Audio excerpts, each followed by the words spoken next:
Oke, selamat siang buat semuanya. Kami dari kelompok 6 akan membahas tentang profesionalisme dalam bekerja.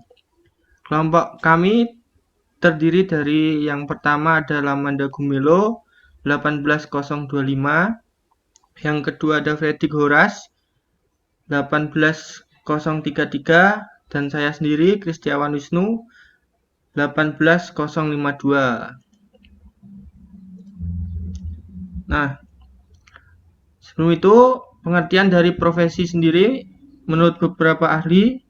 Yang pertama, menurut De Geerge, profesi adalah pekerjaan yang dilakukan sebagai kegiatan pokok untuk menghasilkan nafkah hidup dan yang mengandalkan suatu keahlian dengan landasan moral yang religius. Yang kedua, dari Gillett dan England, mendefinisikan profesi sebagai bidang usaha manusia berdasarkan pengetahuan di mana keahlian dan pengalaman pelakunya diperlukan oleh masyarakat. Dan ini pengertian tentang profesional.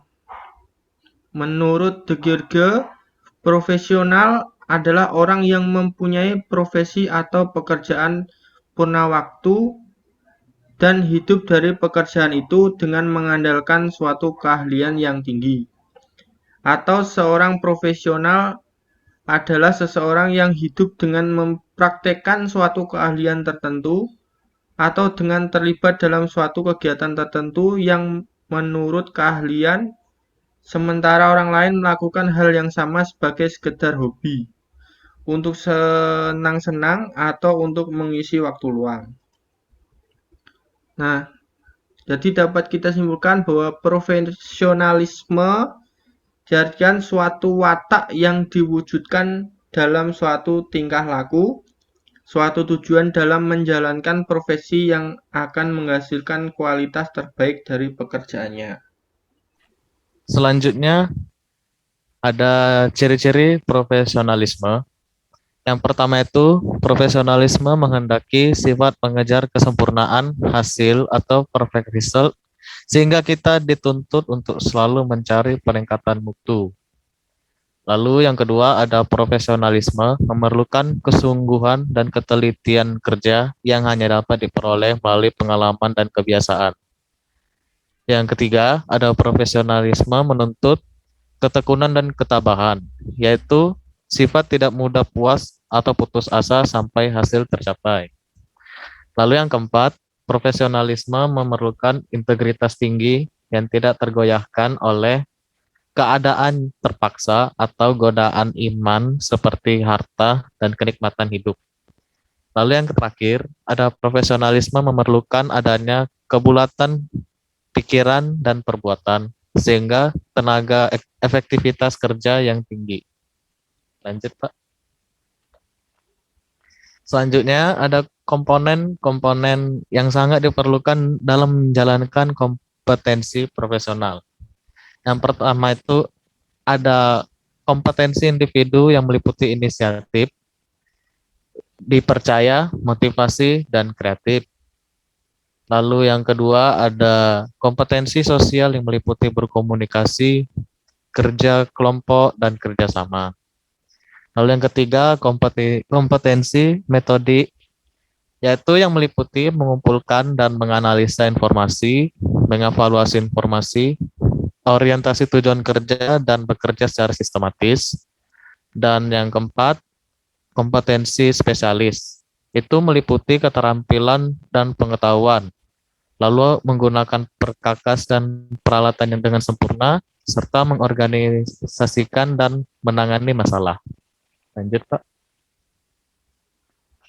Oke, berikut ada 6 contoh dari standar profesional. Yang pertama itu ada akuntabilitas. Itu contohnya itu bertanggung jawab atas tindakan dari masing-masing atau tindakan mereka sendiri. Lalu yang kedua kerahasiaan.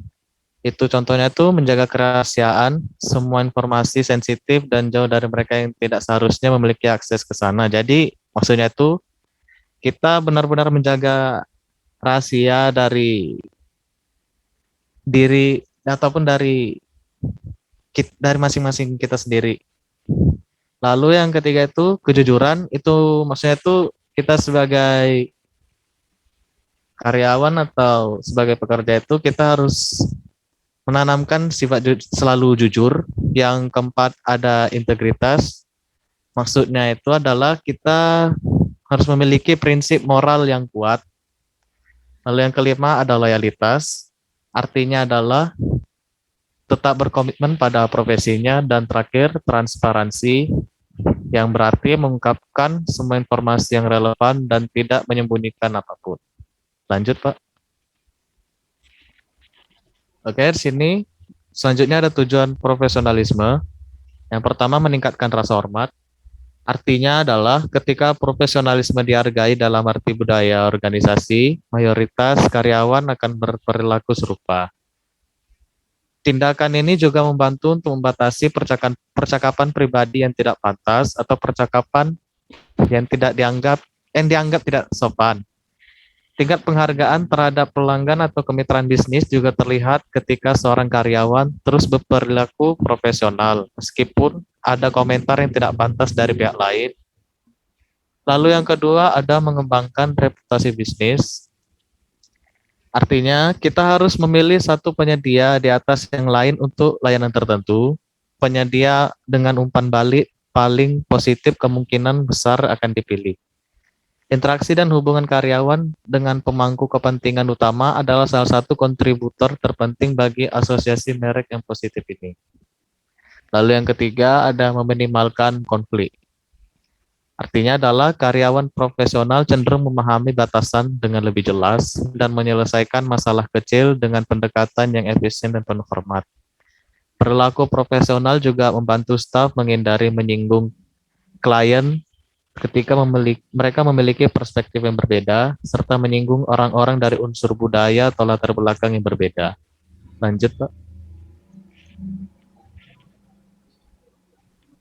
Baiklah, saya akan membacakan manfaat profesionalisme. Yang pertama adalah keteguhan adalah aset. Yang kedua memiliki kemungkinan besar dipromosikan. Next. Baiklah, di sini ada contoh pelanggaran etika profesional. Yang pertama, kasus penggelapan pajak Gayus Tambunan, di mana kasus yang menimpa Gayus Tambunan adalah kasus suap dan juga penggelapan pajak. Selain melanggar kode etik, ia juga telah bersikap tidak profesional di dalam profesinya sebagai pegawai pajak dengan melakukan tindakan pidana suap dan penggelapan pajak. Dengan demikian, Gayus Tambunan telah melanggar etika profesional. Hal ini dikarenakan ia tidak memenuhi ciri-ciri yang diperlukan untuk menjadi seorang profesional. Next. Baiklah, di sini ada berdasarkan contoh kasus di atas, kami memiliki beberapa saran sebagai insinyur yang diharapkan dapat dipakai untuk mengatasi permasalahan terkait. Antara lain ada 3. Yang pertama, pemerintah dapat meningkatkan kualitas pelayanan pajak dengan pengetatan pelaksanaan kode etik pegawai Direktorat Jenderal Pajak. Yang kedua, harus ada pengenaan sanksi yang jelas terhadap pelanggar kode etik tanpa melakukan pandang bulu dan harus adil pelaksanaannya terhadap seluruh pegawai Direktorat Jenderal Pajak.